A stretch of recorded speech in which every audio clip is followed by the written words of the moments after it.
Congressman Adam Smith represents Washington State's 9th Congressional District, a seat he has held since 1997. He's currently the ranking member of the House Armed Services Committee, advocating to equip U.S. military personnel with cutting-edge capabilities. Congressman Smith's assignments over the years include serving on the House Armed Services Committee since starting in Congress. This experience informs his national security insights and his work in building consensus around defense policy.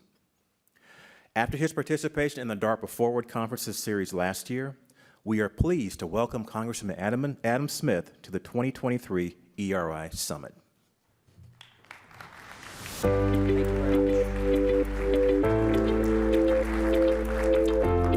Thank you very much, and welcome to Seattle. It's great to have you here in the state of Washington. You're not technically in the 9th District at the moment, but you're close. So I will go ahead and claim you.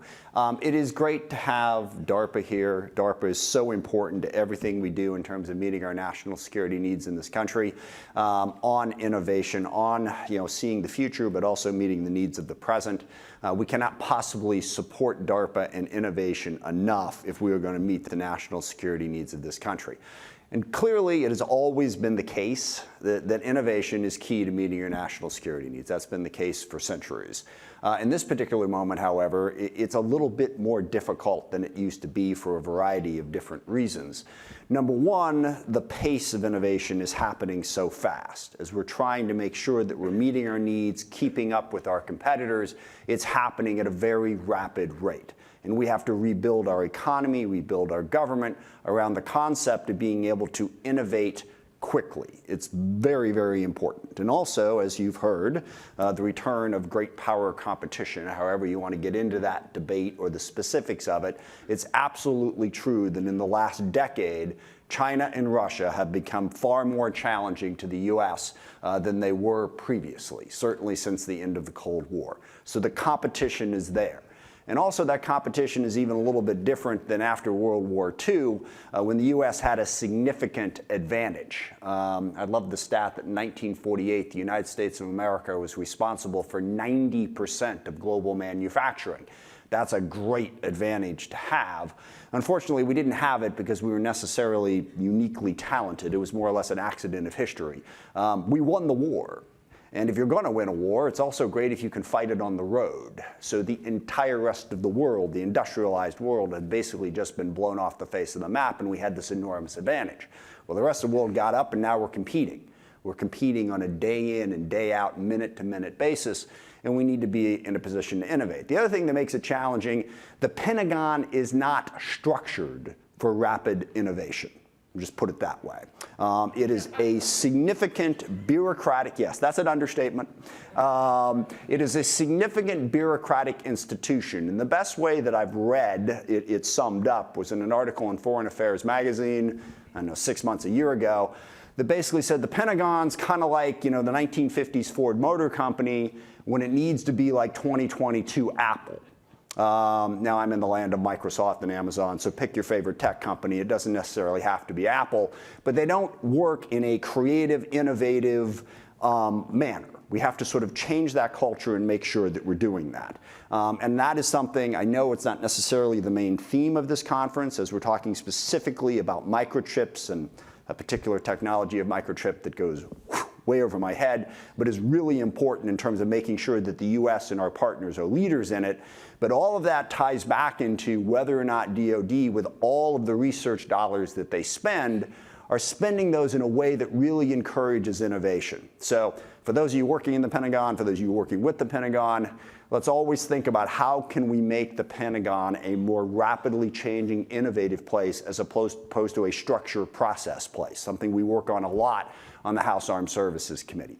Specifically, when it comes to technology innovation, that's where we need to make those investments domestically. Because the other thing that makes this significantly challenging is sort of what happened in the late 90s and for about 20 years. And that's when China's economy was really taking off, and we embraced that. And China became sort of the global corporate easy button. It's where everybody wanted to go to do business, and for understandable reasons. 1.4 billion people, very large market, not much in the way of labor costs or environmental restrictions, so a lot of some basic manufacturing started there, and it didn't pick up in other places. We are now, this is the purpose of the CHIPS Act, everything else to sort of make sure that we pivot on that and increase the manufacturing in the US. But crucially, another point I like to make, I'm a huge fan of Buy America. I'm a big fan of trying to increase the innovative ability here in the United States of America, but we are not going to succeed just based on that. In the modern world, the idea that we are going to be energy independent, or anything independent for that matter, is just ridiculous. It's not the way the world works anymore. Everything out there has a little piece somewhere other than just one country. So we need to build up trusted partnerships. It's one of the reasons I get so excited about AUKUS. I know technically it's just about building nuclear submarines, and that's not going to happen for 35 years in Australia, but what it's really about is the connection between the UK, Australia, and the US on our ability to innovate and manufacture and to work together to do that. And we are in good shape on this because we have a ton of partners all over the world, not just in Europe, but elsewhere. We can build up that capability so we can work together and make sure that we're innovating the key technologies that we need to meet our national security objectives. And that's where we get into the microchips and the microelectronics and everything that you're working on. We need to make sure that we build the ecosystem so that you can be successful in what you're trying to do. And again, that's making the investments here locally, making sure that the Pentagon, that has such a large portion of the budget, becomes better at quickly innovating and employing those innovations, and also building those partnerships across the globe so that we can work together to get to that place. Because it is really important, and you can see it playing out in real time right now in Ukraine. Who has the best innovation, best technology is the one that is going to be successful in a given fight. And I know the microchip's the key to this, but the best way to summarize it in terms of what do we need to make long term? Information systems, number one. All of this is best if it is seamlessly and quickly connected, if we're able to sort through all of the information out there, find what we need right now in this moment, and crucially get it to the part of our operation that needs it in that moment. And all of you know better than I how complicated that is to do, what I just said. But that's number one. Number two is missiles, missile defense, drones, and counter-drone. The innovative technologies that are going to go into those things are going to have a lot to do with your ability to meet your national security needs and be able to deter your adversary. So that's what we're trying to do, and it's great to be in a room full of people who are vastly smarter than I am, who know how to do that. What I want to try to do as a policymaker, and what I'd urge all of you to do in connecting with me, my office, and also the House Armed Services Committee, is let us know how we can help you. Let us know what's getting in the way of your ability to do all of those things I just outlined. I know we need to reform at the Pentagon, we need to reform at Congress.